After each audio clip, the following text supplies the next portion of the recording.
warahmatullahi wabarakatuh. Selamat pagi sahabat profesional Indonesia. Jumpa lagi dengan saya di sini bersama host Sri Kalsum Mustafa. Pada pagi hari ini saya nggak sendiri teman-teman. Saya ditemani dengan narasumber kita yang sungguh luar biasa dan merupakan media terhandal dari BPN Kantah Kepahia. Tapi sebelumnya sahabat barista, pada pagi hari ini juga bukan hanya sahabat profesional Indonesia yang ikut menonton acara kita pada pagi hari ini, juga ada sobat barista nih. Sobat barista itu adalah sobat bantuan responsif informasi pertanahan yang merupakan program unggulan dari BPN Kantah Kepahia. Selamat pagi sobat barista, semoga semuanya dalam keadaan sehat walafiat ya. Ini juga sobat profesional Indonesia, pada pagi hari ini sesuai yang saya katakan di awal tadi, kita kedatangan tamu media terhandal dari BPN Kantah Kepahia, yaitu Mbak Deriska Wulandari Putri, yang biasa kita sapa dengan panggilan Mbak Wulan. Selamat pagi Mbak Wulan. Ya, selamat pagi Mbak Sri. Terima kasih ya Mbak Sri sudah mengundang saya di sini. Ya, terima kasih Mbak Wulan yang sudah menyediakan waktunya untuk hadir di podcast kami. Iya, siap. Terima kasih Mbak Sri. Jadi begini Mbak Wulan, iya. jadi pada pagi hari ini kan teman-teman sobat profesional Indonesia ini perlu pemahaman apa sih itu BPN dan apa aja nih tupoksi BPN, kemudian apa aja nih peran-peran BPN dalam mendukung aspek kita ya sekarang yang dengan Presiden Prabowo ya, mendukung aspek kita, apa nih perannya BPN, khususnya BPN Kantah Kepahia. Nah, untuk itu kami minta kepada Mbak Wulan untuk sedikit menjelaskan kepada teman-teman seperti profesional Indonesia dan juga sahabat-sahabat teman barista. Silakan nih Mbak Wulan. Baik, terima kasih Mbak Sri. Masya Allah sekali. Jadi sebelum saya masuk ke pertanyaan Mbak Sri ya, saya ingin memperkenalkan diri terlebih dahulu. Perkenalkan saya tadi dari Wulandari Putri, gitu kan, disebut Mbak Wulan. Jadi kita di sini hadir itu untuk menyapa teman-teman sahabat profesional Indonesia.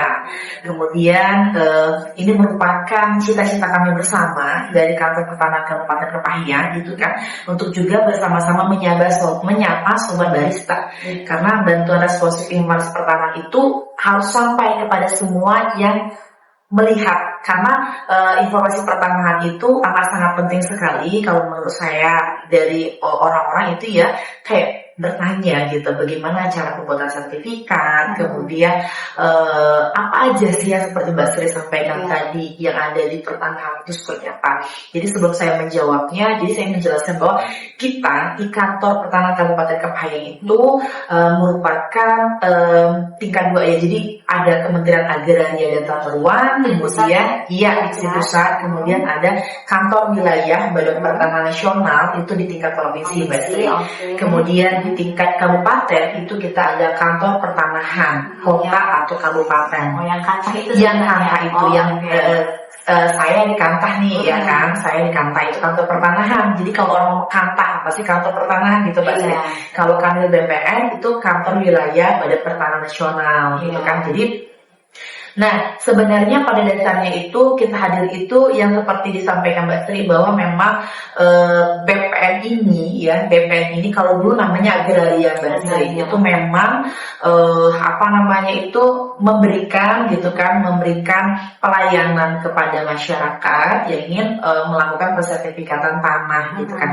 Tapi memang sebenarnya program pemerintah BPN itu sendiri itu banyak. Tapi yang paling utama itu adalah pendaftaran tanah seperti itu Mbak Sri. Iya, betul sekali. Saya juga pernah dengar nih Mbak Wulan, katanya di BPN Kantah Kepahia itu ada besure ya. Iya. Besure maksudnya apa? Apakah bikin batik besure atau apa? Bisa dijelaskan sedikit Mbak? Iya. Sama teman-teman yang nanya nih bilang katanya ada besure nih Mbak, coba ditanya deh. Iya, baik. Kalau besure Kantah Kepahia itu yaitu berita seputar edukasi Kantah Kepahia Mbak Sri. Jadi sebenarnya singkatan gitu. Jadi sebenarnya itu sebenarnya tadi dia dari sobat barista gitu kan, gitu sobat barista itu bantuan responsif itu. Jadi teman-teman bisa hadir ke Kantor Pertanahan Kabupaten Kepahia gitu kan, bisa melalui namanya kita ada Coasako.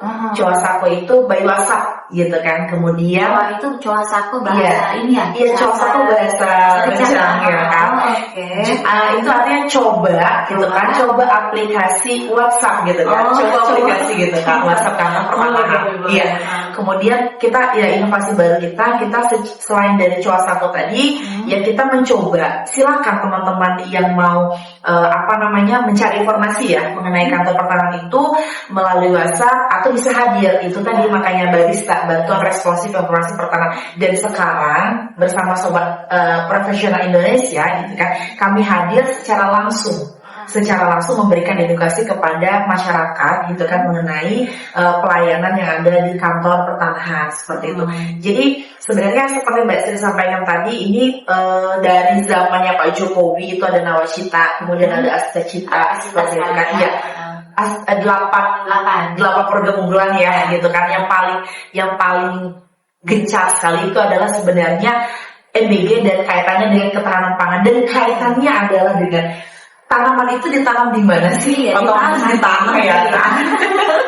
Jadi sebenarnya ini kaitannya adalah dengan pertanahan itu ada dong Mbak Sri. Karena kan nggak mungkin nih dia tumbuhnya medianya di mana seperti itu kan. Jadi kenapa kemudian BPN itu hadir untuk menguatkan Astacita gitu kan? Karena memang dia ada namanya reforma agraria, percepatan reforma agraria itu Mbak Sri. Jadi istilahnya itu masyarakat itu gitu kan, tanah dari bahasanya seperti ini, dari negara sebenarnya untuk mensejahterakan masyarakat seperti itu kan. Karena kalau ini ya, kalau tanahnya sudah istilahnya sudah legal ya, sudah punya sertifikatnya bisa diagunkan untuk menjadi modal usaha. Iya benar sekali Mbak Sri. Sebenarnya itu tadi kaitannya dengan penguatan ekonomi ya. Betul. Tapi jangan salah gitu kan. Kita ketika sudah punya sertifikat itu, misalnya kita punya bahasanya itu, saya mau menyekolahkan tadi bahasanya gitu. Itu jangan sampai salah.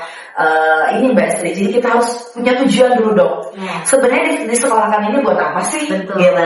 Apakah memang buat benar-benar menguatkan perekonomian atau hanya untuk gaya-gayaan gitu kan? Jadi sebenarnya ya kita harus tahu dulu dong tujuan kita gitu kan, mengeluarkan sertifikat itu seperti apa.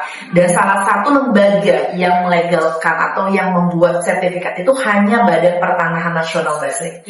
Hanya Badan Pertanahan Nasional. Jadi dia dengan melalui bisa program pemerintah ya. Kalau di kita itu ada namanya PTSL, Pendaftaran Tanah Sistematis Lengkap. Itu bedanya sama Prona apa? Kalau Prona itu kan zaman dahulu ya, proyek nasional. Jadi sebenarnya dia hampir sama. Tujuannya adalah mensertifikatkan tanah masyarakat. Hanya saja kalau Prona itu dia sporadis. Jadi sistemnya adalah spot by spot. Kalau PTSL ini dia secara aktif gitu kan, dalam satu desa per desa itu dia dilakukan pengukuran seperti itu secara menyeluruh. Jadi perbedaannya adalah memang kalau sekarang dia lebih tujuannya adalah untuk berkelanjutan, continuous seperti itu. Program kan Mbak ya? Atau bisa nggak kalau bisa individu yang mengajukan untuk PTS? Kalau PTS program, tapi kalau misalnya individu itu mengajukan namanya P1. Jadi dia pembuat pendaftaran tanah pertama kali. Jadi pendaftaran tanah pertama kali itu tanah itu yang memang benar-benar belum memiliki sertifikat gitu kan, dilakukan pendaftaran tanah untuk kita mendapatkan sertifikat gitu. Jadi SKT misalnya ya. Nah, betul sekali. Jadi boleh dari SKT, boleh kalau di Jawa itu ada namanya giri, pipi, letter C gitu kan. Kalau di kita ada SKT, surat keterangan tanah gitu Mbak Sri. Jadi memang itu sebagai salah satu dasar kalau istilahnya itu alas hak Mbak Sri. Oh begitu, alas hak namanya. Iya. Jadi kan Mbak, selama ini kan seperti mungkin kebanyakan orang dan juga saya sendiri nih tahunya itu kalau di BPN itu hanya ngurus sertifikat adalah istilahnya. Kalau bedanya BPN dengan KUA itu kan KUA menikahkan antara laki-laki dan perempuan kan ya. Bisa semua bibit bebet bobotnya kalau oke dinikahkan dan terbitlah surat nikah ya. Nah kalau di BPN kan berarti yang harus dilihat bibit bebet bobotnya si tanah dan si yang calon punya tanah. Betul sekali Mbak. Jadi kalau kita tuh, kalau tadi Mbak Sri, karena Mbak Sri orang Kementerian Agama jadi pasti hubungannya dengan KUA ya. Dan jadi kalau kita dari pendaftaran tanah itu yang dilihat itu Mbak Sri otomatis fisiknya gitu kan, fisiknya itu berupa tanah yang dikuasai tadi gitu kan, kemudian yang non fisiknya gitu kan surat-surat tanah. Jadi mereka memiliki alas haknya seperti apa. Nah, alas hak ini yang seperti saya sampaikan tadi kemudian dilingkan gitu kan atau dikawinkan dengan tanah ya kan. Masyarakat itu memiliki tanah, kemudian dia memiliki surat-surat tanah sebagai dasar pembuatan sertifikat. Jadi itu ketika memang sudah benar gitu kan, oh iya memang ada surat tanahnya, kepemilikannya tahun berapa, seperti kwitansi dan lain sebagainya gitu kan, kemudian mereka mendaftarkannya ke BPN. Jadi kalau mendaftarkannya itu di tingkat 2 di kantor pertanahan tadi Mbak Sri. Oh, di kabupaten kota. Jadi nggak bisa nih langsung ke kantor daftarnya nggak bisa. Enggak, kita memang pelayanannya di tingkat 2 di kantor ya, kantor pertanahan. Gitu Mbak Sri. Jadi yaitu tadi banyak sekali sebenarnya program yang ada di BPN tadi yang seperti saya sampaikan tadi, tapi yang paling penting itu adalah pendaftaran tanah ya kan Mbak Sri, yang pembuatan sertifikat tadi Mbak Sri. Nah kemudian kalau misalnya kita balik lagi tadi ke pembuatan sertifikat gitu kan, itu banyak sekali apa sih syarat-syaratnya gitu kan. Kemudian selain dari syarat-syaratnya itu apa yang harus kita lakukan terhadap tanah-tanah kita gitu kan, supaya tanahnya jadi slogor gitu. Nah itu pentingnya sobat profesional Indonesia, pentingnya kita melegalkan apa yang kita punya ya. Betul. Terutama dalam aset ya. Oke, baik sobat profesional Indonesia, kita lanjutkan lagi ya, tadi kita break sebentar. Gini nih Mbak, jadi kan tadi dalam pendaftaran untuk kita mendapatkan sertifikat yang legal itu kan Mbak, berarti ada langkah-langkahnya kan Mbak ya. Nah langkah-langkahnya yang pertama kali itu apa dulu nih Mbak yang harus disiapkan nih? Supaya nanti teman-teman sobat profesional Indonesia juga bisa menjadi acuan untuk melegalkan aset yang mereka punya, khususnya dalam bidang tanah ya di sini Mbak ya. Bukan legal ini ya, legal untuk sah bukan ya teman-teman. Boleh dijelaskan boleh. Jadi yang tadi Mbak Sri ya, langkahnya, persiapannya apa untuk membuat sertifikat, begitu ya Mbak Sri? Jadi sebenarnya langkah pertama itu adalah kita harus punya tanah. Oh gitu. Jangan ambil tanah orang Mbak Sri. Oke, benar. Jadi harus punya tanah. Iya, yang pertama itu adalah punya tanah milik kita sendiri.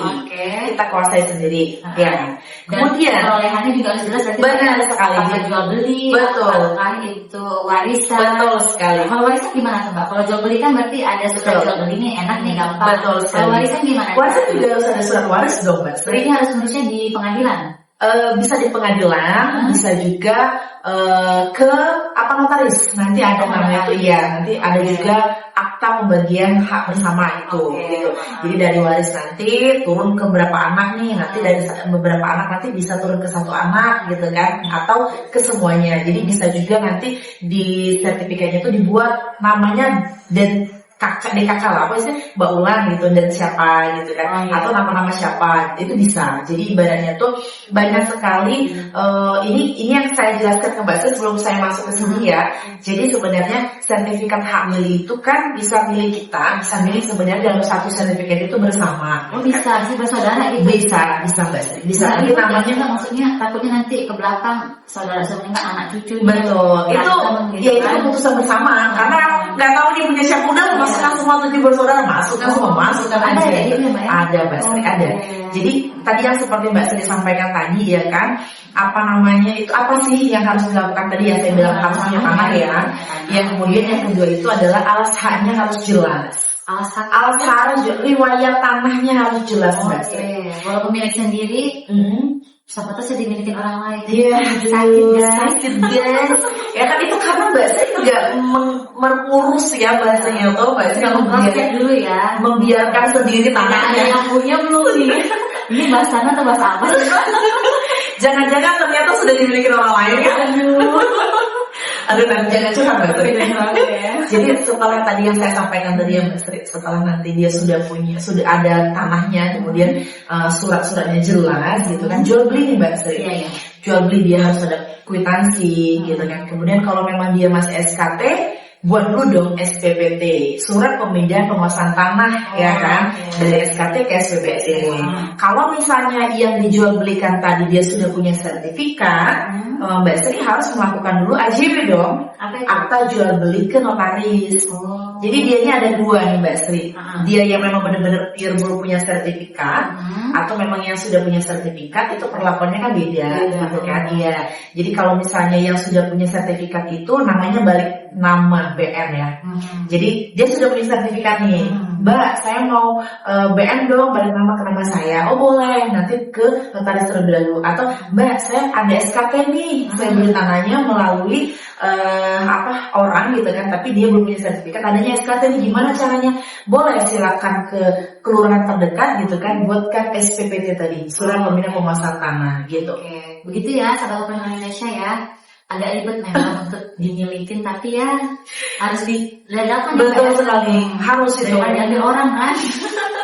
Betul sekali ya sahabat profesional Indonesia dan juga sobat barista ya, karena memang kalau menurut saya ya udahlah ya ribet saat ini, tapi nanti aman, tentram, damai seperti itu kan, sampai ke anak cucu dan segala macam gitu kan, jadi tidak bersengketa.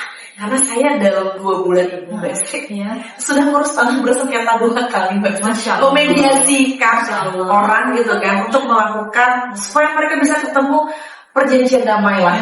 Jadi kenapa saya tekankan, ayo kita melakukan pembuatan sertifikat, ayo datang ke kantor pertanahan. Itu sebenarnya kaitannya adalah supaya jangan sampai terjadinya permasalahan di kemudian hari. Iya, kalau sengketa berarti bisa itu perdata ya? Bisa perdata, bisa pidana. Oh, bisa pidana. Bisa juga.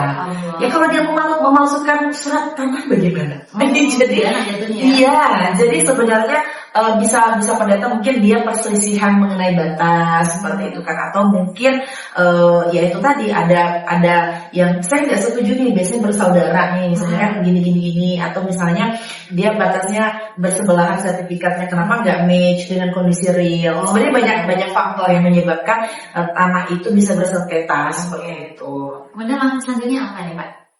Ya, mungkin untuk lebih detail nanti bisa kita ke podcast berikutnya ya. Cuma sekarang ini minta tolong sama Pak, langkah selanjutnya apa lagi nih setelah itu? Yes. Yang pertama, langkah pertama setelah mengikuti podcast ini adalah harus mengikuti podcast berikutnya. Oh iya, karena di situ nanti akan kita jelaskan kembali ke teman-teman, dan kita akan jelaskan secara rinci persyaratannya itu apa aja. Iya, betul sekali. Oke. Harus seperti itu Mbak. Jadi ibaratnya tuh dia tuh banyak sekali ya. Maksudnya tuh yang tadi Mbak Sri sampaikan tadi, sebenarnya di BPN itu luas sekali. Jadi ya memang paling penting adalah pembuatan sertifikat ya. Tetapi sebenarnya ada program-program lainnya, itu kita misalnya ada pemberdayaan ke masyarakat gitu kan. Apa sih namanya itu?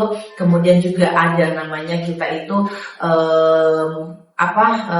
pembuatan zona nilai tanah. Nah ini kaitannya juga dengan untuk peningkatan PAD sebenarnya. Kalau pemerintah, mohon maaf ya Pak, pemerintah daerah bekerja sama dengan kita gitu kan. Jadi saya promosi ya.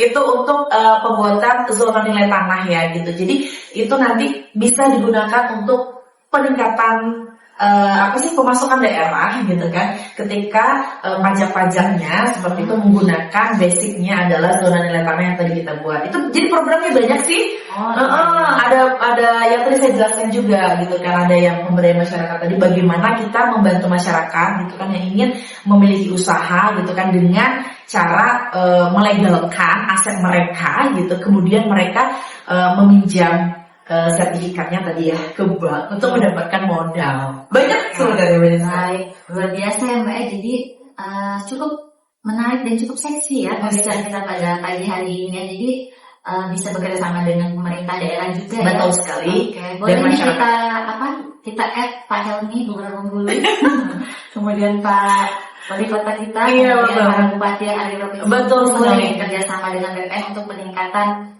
nilai apa namanya Pak? Peningkatan pendapatan daerah, zona nilai tanah melalui zona tanah. Oke.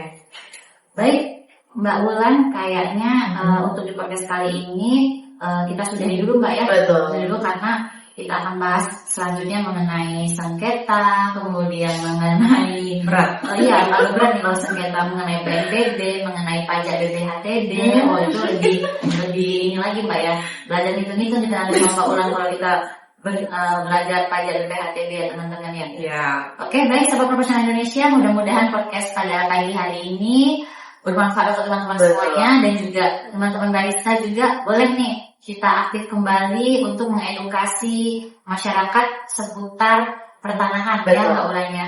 Oke, terima kasih atas partisipasinya. Semoga tidak bosan untuk menonton podcast kami dari Sahabat Profesional Indonesia yang bekerja sama dengan BPM Kantah Kepayang. See you di podcast berikutnya. Wassalam. Bye. Assalamualaikum warahmatullahi wabarakatuh. Waalaikumsalam warahmatullahi wabarakatuh.